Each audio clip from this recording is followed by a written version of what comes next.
नमस्कार दोस्तों, मेरा नाम है दिव्या। स्वागत है आपका मेरे YouTube चैनल पे। तो गाइज, जैसा कि आपने थंबनेल में देख ही लिया होगा कि आज की इस वीडियो का टाइटल है हमारा कैसे करें स्मार्ट स्टडी।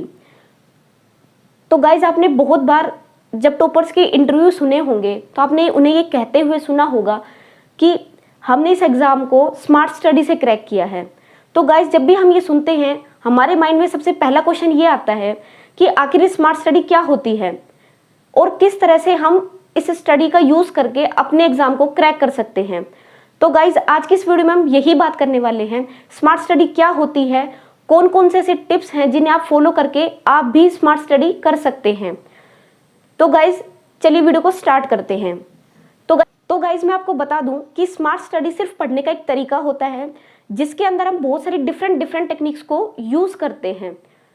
जैसे जब भी हम अपने सिलेबस को एनालिसिस करते हैं और उसमें से इम्पोर्टेंट टॉपिक्स को फाइंड आउट करते हैं तो वो स्मार्ट स्टडी होती है। एक अच्छे टाइम टेबल को सेट करना और उसे फॉलो करना स्मार्ट स्टडी होती है। प्रीवियस ईयर क्वेश्चंस का एनालिसिस करके उनमें से पैटर्न का पता करना, इम्पोर्टेंट टॉपिक्स का पता करना स्मार्ट स्टडी होती है।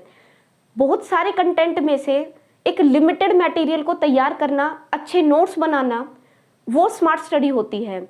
तो गाइज, आज की इस वीडियो में हम यही बात करने वाले हैं कि कौन कौन से टिप्स हैं जिसे फॉलो करके हम भी अपनी स्टडी को स्मार्ट स्टडी में कन्वर्ट कर सकते हैं। बात करें तो सबसे फर्स्ट टिप होता है इसमें set your goals. Set your goals यानी कि अपने टारगेट को सेट करना। फ्रेंड्स, इसमें आप अपने टारगेट को मंथली में डिवाइड कर सकते हैं, मंथली प्लानिंग कर सकते हैं, वीकली प्लानिंग कर सकते हैं और डे वाइज आप अपने टारगेट को सेट कर सकते हैं। जैसे अगर मैं बात करूं अपनी प्रिपरेशन की, तो जब मैंने प्रिपरेशन की थी मैंने अपने डेली के टारगेट को सेट किया था।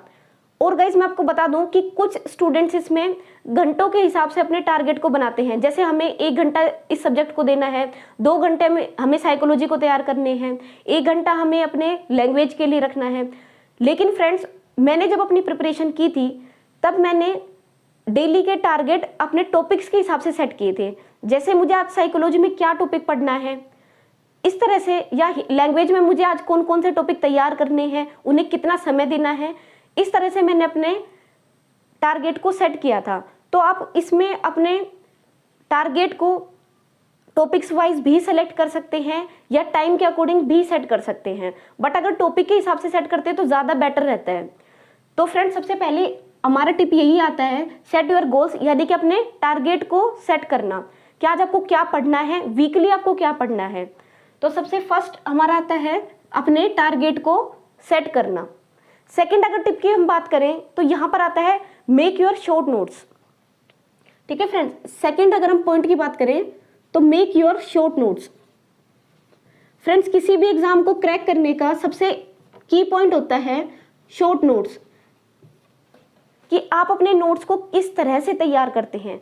फ्रेंड्स, हम सब बहुत सारा मटेरियल पढ़ते हैं। जब भी हम अपनी प्रिपरेशन को स्टार्ट करते हैं तो लगभग सभी स्टूडेंट्स बहुत सारा मटेरियल पढ़ते हैं। जैसे 4 से 5 हम गाइड पढ़ते हैं, कुछ ऑथेंटिक बुक्स पढ़ते हैं, कुछ यूट्यूब चैनल से तैयारी करते हैं, कुछ नोट्स, कोचिंग के नोट्स या PDF से तैयारी करते हैं। तो बहुत सारा कंटेंट सभी लोग पढ़ते हैं, लेकिन सिलेक्शन उन्हीं का होता है जो उसमें से बेहतरीन कंटेंट को निकाल पाते हैं, यानी कि अपने नोट्स को अच्छे तरीके से तैयार कर पाते हैं। तो इसमें सेकंड टिप, स्मार्ट स्टडी करने का सेकंड टिप यही है कि आपको अपने शॉर्ट नोट्स बनाने चाहिए। शॉर्ट नोट्स कैसे बनाने चाहिए, किन किन चीज़ों को उसमें इंक्लूड करना चाहिए, कौन कौन सी मिस्टेक हमें नहीं करनी चाहिए, ये सब, इन सब टॉपिक्स के ऊपर मैंने वीडियो बनाई हुई है, आप जाकर चैनल पर विजिट कर सकते हैं। शॉर्ट नोट्स की ज़रूरत आपको कब पड़ती है, जब आपका एग्जाम टाइम आ जाता है, यानी कि हमें जब रिवीजन करना होता है। स्टार्टिंग में तो हम बहुत सारा कंटेंट पढ़ते हैं, लेकिन जब हम एग्जाम से 1 महीने पहले, 2 महीने पहले जब रिवीजन करने लगते हैं तो वो सिलेबस इतना वाइड हो जाता है, हमारे पास इतना कंटेंट हो जाता है कि हम उसको तैयार ही नहीं कर पाते। तो उसके लिए ज़रूरत होती है आपको शॉर्ट नोट्स की। तो आपको अपने शॉर्ट नोट्स तैयार करने चाहिए जिससे आपको रिवीजन में आसानी हो, वो टॉपिक आपको इंटरेस्टिंग लगे और आप जल्दी से उसे रिवाइज कर पाए। ध्यान रखना है फ्रेंड्स, आपको शॉर्ट नोट्स कभी भी गाइड की तरह से नहीं, आपको कुछ स्टूडेंट्स जो होते हैं वो 100 से 200 पेजेस तक अपने शॉर्ट नोट्स को रेडी कर लेते हैं। गाइज वो चीज़ शॉर्ट नोट्स नहीं होती है, वो फोटोकॉपी होती है। ठीक है, तो आपको ध्यान रखना है, शॉर्ट नोट्स होता है 4 से 5 पेज की एक यूनिट को सिर्फ 1 से 1.5 पेज के अंदर कंप्लीट कर देना, वो आपकी शॉर्ट नोट्स होते हैं, जिससे आपको रिवीजन में आसानी होती है। तो मेरा सेकंड टिप यही रहेगा कि मेक योर शॉर्ट नोट्स, आप अपने नोट्स को खुद तैयार करें और शॉर्ट नोट्स बनाएं। नेक्स्ट अब हम बात करते हैं फ्रेंड्स हमारे थर्ड टिप की, जो कि है previous year questions, previous year question papers. Almost 5 to 10 years के प्रीवियस ईयर पेपर को ले लेना है, उनको एनालिसिस करना है। जैसे लास्ट ईयर के एग्जाम में किस सब्जेक्ट से आपको किस किस टॉपिक से क्या क्या क्वेश्चन पूछे गए थे, क्वेश्चंस का पैटर्न क्या था, वहां से आपको एनालिसिस करने हैं कि अभी रिसेंटली पैटर्न क्या चल रहा है। जैसे मैं आपको एक एग्जांपल दूं, 2015 या 17 के एग्जाम में साइकोलॉजी के क्वेश्चंस में आपको फैक्चुअल क्वेश्चन देखने को मिले थे 2015 वाले एग्जाम में। लेकिन अगर वहीं हम बात करें 2018 की, ठीक है, 2015 वाले एग्जाम में आपको फैक्चुअल क्वेश्चन ज्यादा देखने को मिले थे साइकोलॉजी में। ठीक है फ्रेंड्स, 2015 वाले एग्जाम में आपको बहुत सारे फैक्चुअल क्वेश्चन मिले। लेकिन वहीं अगर हम बात करें 2018 की, तो वहां पर जो रीट का एग्जाम था वहां पर आपको पेडागोजिकल क्वेश्चन यानी सिचुएशनल क्वेश्चन मिले थे। वहां पर आपको सिचुएशंस दी गई थी, उसके हिसाब से आप क्वेश्चंस को अटेम्प्ट करना था। तो आपको ये ध्यान रखना है कि हमेशा पैटर्न चेंज होता रहता है। तो आपको लास्ट ईयर के पेपर्स को एनालिसिस करना है, ये पता करना है कि पैटर्न क्या चल रहा है, तभी आप उस एग्जाम का पैटर्न समझ पाएंगे और उसे क्रैक कर पाएंगे। बात करते हैं अपने फोर्थ टिप की। तो फोर्थ टिप है आपका रीड लेस रिवाइज मोर। इसका मतलब क्या होता है फ्रेंड्स? रीड लेस रिवाइज मोर, यानी कि कम पढ़ना, उसे बार बार रिवीजन करना। ठीक है फ्रेंड्स, जब मैंने अपनी प्रिपरेशन की थी तब मैंने अपने प्लान को वीकली सेट किया था, यानी कि एक वीक में मुझे क्या पढ़ना है, कितना पढ़ना है और फिर उसे कैसे रिवाइज करना है, मैंने किस तरह से तैयार किया था। तो मेरी तरफ से आपको भी टिप रहेगी कि आप अपने जो शेड्यूल है, आपका जो टाइम टेबल है, उसको वीकली सेट करें। वीकली का मतलब होता है फ्रेंड्स, आपने वीकली सेट करना है। जैसे मैंने किस तरह से डिवाइड किया था, इसमें मैंने इसे 2 तरह से डिवाइड किया था। एक वीक को यानी कि 7 डेज को मैंने इसे 2 पार्ट्स में डिवाइड किया था। ठीक है, इसमें था 5 डेज और 2 डेज। ठीक है, इसे 2 तरह से मैंने डिवाइड किया था, 5 डेज और 2 डेज। 5 डेज मैंने यहाँ पर अपने सिलेबस को प्रिपेयर करने के लिए रखा था, जो भी मुझे टॉपिक आज तैयार करने हैं, जो भी कंटेंट मुझे आज पढ़ना है, तो उस तरह से 5 डेज मैंने अपने कंटेंट को रखा था। और 2 डेज यानी कि सैटरडे संडे मैंने इसे रिवीजन के लिए रखा था। ठीक है, जो हमने 5 डेज के अंदर पढ़ा है उसे हम लास्ट 2 दिन में रिवाइज करते जाते हैं। इससे क्या होता है फ्रेंड्स, हमें वो चीज़ें बार बार रिवाइज होती रहती है, हमारे माइंड में सेट हो जाती हैं कि इस वीक में हमने कौन कौन से टॉपिक पढ़े हैं। साथ साथ इससे एक चीज़ और पता चलती है, हम अपने इवैल्यूएशन को कर पाते हैं कि क्या हमने जो पढ़ा था हमें वो समझ में आ रहा है या नहीं आ रहा। तो इसका बहुत बेनिफिट होता है आपको। अगर आप भी अपनी स्टडी करें तो इसे आप ज़रूर इंक्लूड करें। इसमें आप 5 डेज अपने टॉपिक को पढ़ें, उसको तैयार करें, और 2 डेज, लास्ट 2 डेज जैसे सैटरडे संडे, या आप अपने हिसाब से कोई भी 2 दिन सेट कर सकते हैं और उसमें उसे बार बार रिवाइज करते रहें। गाइस, 5th टिप है इसमें आपका सोल्व और प्रैक्टिस। ठीक है, प्रैक्टिस योर क्वेश्चंस। प्रैक्टिस बहुत इंपॉर्टेंट होती है। यहाँ पर आप ऑब्जेक्टिव क्वेश्चंस को लिख सकते हैं। चैप्टर वाइज जितना हो सके आप चैप्टर वाइज एक टॉपिक को तैयार करिए। टॉपिक को तैयार करने के बाद आप उसके क्वेश्चंस को प्रैक्टिस करिए। इससे आपका सेल्फ इवैल्यूएशन हो जाता है, आपको पता चल जाता है कि क्या आपने उस टॉपिक को सही तरीके से पढ़ा है। इसके लिए आप प्रीवियस ईयर क्वेश्चन पेपर का यूज़ कर सकते हैं, या आप किसी ऑब्जेक्टिव बुक को परचेज कर सकते हैं, या टेस्ट सीरीज भी लगा सकते हैं। सबसे ज़्यादा बेस्ट होता है प्रीवियस ईयर क्वेश्चंस को ही प्रैक्टिस करते रहना, जिससे आपको पैटर्न का पता चलता रहता है। तो गाइस, बहुत ज़्यादा इंपॉर्टेंट है ऑब्जेक्टिव क्वेश्चंस को सॉल्व करना, यानी कि बार बार उनको प्रैक्टिस करना। नेक्स्ट अब हम बात करते हैं अपने 6th टिप की।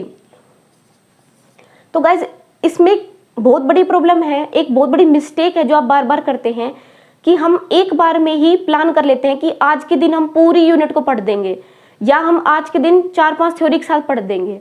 गाइस, आपको बिल्कुल भी ऐसा नहीं करना है। जितना हो सकता है आप अपने टॉपिक को, एक बड़े टॉपिक को या किसी थ्योरी को छोटे छोटे पार्ट्स में डिवाइड करें। तो हमारा 6th टिप यही है कि आप अपने टॉपिक को पार्ट्स में डिवाइड करें। ठीक है फ्रेंड्स, टॉपिक को पार्ट्स में डिवाइड करें।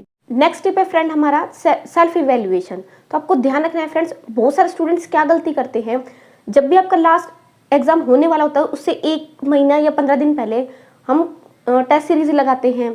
ठीक है, या आप कोई प्री एग्जाम देने चले जाते हैं, तो उससे क्या होता है, आप दूसरों को कंपैरिजन करने लगते हैं कि उसने आज क्या पढ़ा है, उसके इतने अच्छे मार्क्स कैसे आ रहे हैं, उसने कैसे तैयारी की है, उसका टाइम टेबल क्या है। तो गाइज आप ये ध्यान रखिए, यही आप एक मिस्टेक है जो बार बार करते हैं और आपका सिलेक्शन नहीं हो पाता। आपको ध्यान रखना है कि कभी भी अपने आप को दूसरों से कंपेयर ना करें, अपना इवैल्यूएशन खुद करें। ठीक है फ्रेंड्स, इसके लिए चाहे आप कोई टेस्ट सीरीज फॉलो कर रहे हैं तो आप ध्यान रखें कि आप अपना स्कोर कार्ड देखते रहे, आपके आज कितने मार्क्स थे, 1 वीक बाद कितने मार्क्स हैं, 1 वीक पहले कितने मार्क्स थे। तो आप इस तरह से अपना इवैल्यूएशन खुद करें, ना कि दूसरों से कंपैरिजन करें। तो ये आपका एक इम्पोर्टेंट टिप है जो आपको ध्यान रखना चाहिए। सेल्फ इवैल्यूएशन करना है, ना कि दूसरों से खुद को कंपेयर करना है। नेक्स्ट अब हम बात करते हैं अपनी और क्या टिप है जो हम फॉलो कर सकते हैं। तो गाइज इसमें एक टिप ये आती है कि आप बेस्ट बुक्स को फॉलो करें। फ्रेंड्स होता क्या है, 90% स्टूडेंट्स इसीलिए ही एग्जाम को क्रैक नहीं कर पाते क्योंकि वो किसी कोचिंग के नोट्स के पीछे, PDF के पीछे, गाइड के पीछे पड़ जाते हैं। बस गाइड को तैयार कर लेंगे या किसी के बने बनाए नोट्स को तैयार कर लेंगे और हमारा सिलेक्शन हो जाएगा, लेकिन ऐसा होता नहीं है। किसी और के नोट्स आपके लिए कभी भी सफिशिएंट नहीं हो सकते हैं। तो आपको ध्यान रखना है कि आप बेस्ट बुक्स को फॉलो करें, ऑथेंटिक बुक्स को फॉलो करें, उन्हीं से पढ़ें। जैसे आप NCERT की बुक्स पढ़ सकते हैं, ठीक है, या पर्टिकुलर स्टेट, जिस स्टेट का एग्जाम है उसकी बोर्ड की बुक्स पढ़ सकते हैं। जैसे रीट एग्जाम है तो RBC की बुक पढ़ें, ठीक है, या STET है, CTET है, तो आप NCERT को फॉलो करें। तो आप ये ध्यान रखें कि आपको बेस्ट बुक्स को ही फॉलो करना चाहिए, ना कि किसी कोचिंग की नोट्स को या गाइड को या कुछ और चीज़ को। तो आप ध्यान रखिए, ऑथेंटिक बुक्स को फॉलो करें। तो नेक्स्ट टिप है इसमें हमारा ऑथेंटिक बुक्स। ठीक है फ्रेंड्स, ऑथेंटिक बुक्स को फॉलो करें आप। नेक्स्ट अब हम तो टाइम टेबल में आपको क्या करना है, मैंने जैसे आपको बताया कि आप क्या करते हैं, हमेशा दूसरों के टाइम टेबल को फॉलो करना चाहते हैं। जैसे अगर मैंने आपको 8 घंटे का टाइम टेबल बना के दे दिया, जैसे अगर मेरा एक रूटीन है, ठीक है फ्रेंड्स, मेरा पढ़ने का एक रूटीन है कि मुझे दिन में पढ़ना पसंद है, मेरा जितना भी टाइम टेबल, डेली के जितने भी टाइम टेबल बनता है वो सब उसी के अकॉर्डिंग बनता है, ठीक है, डे टाइम के अकॉर्डिंग बनता है।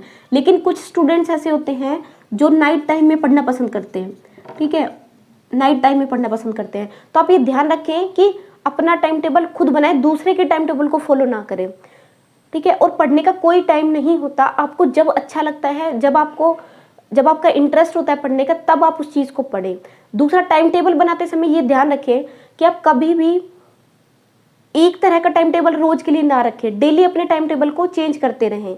जैसे अगर आज आपको आप टाइम टेबल के लिए आप ये कर सकते हैं कि आप पहले दिन अपने टाइम टेबल को बना के रखें, जैसे आप कल कौन कौन से टॉपिक पढ़ने वाले हैं। तो फ्रेंड्स ऐसा ज़रूरी नहीं है कि आप रेगुलर एक ही मूड में हो, ठीक है, और आप उसको एक ही टाइम टेबल को डेली फॉलो करें, ऐसा पॉसिबल ही नहीं है। तो आप ध्यान रखें, स्ट्रिक्टली टाइम टेबल ना बनाएं, एक इजी कंफर्टेबल सा टाइम टेबल बनाएं। जैसे कि आप 8 घंटे स्टडी करते हैं तो भी काफ़ी है, तो आप उसको 2-2 घंटे की स्टडी के अंदर डिवाइड कर सकते हैं, ठीक है, या आप उसको 1.5 घंटा 3 घंटा इस तरह से आप अपने टाइम टेबल को सेट कर सकते हैं अपने इंटरेस्ट के अकॉर्डिंग। जो सब्जेक्ट हार्ड लगता है उसे ज़्यादा टाइम दे सकते हैं, जो इजी लगता है उसे आप 1 से आधे घंटे में भी कवर कर सकते हैं।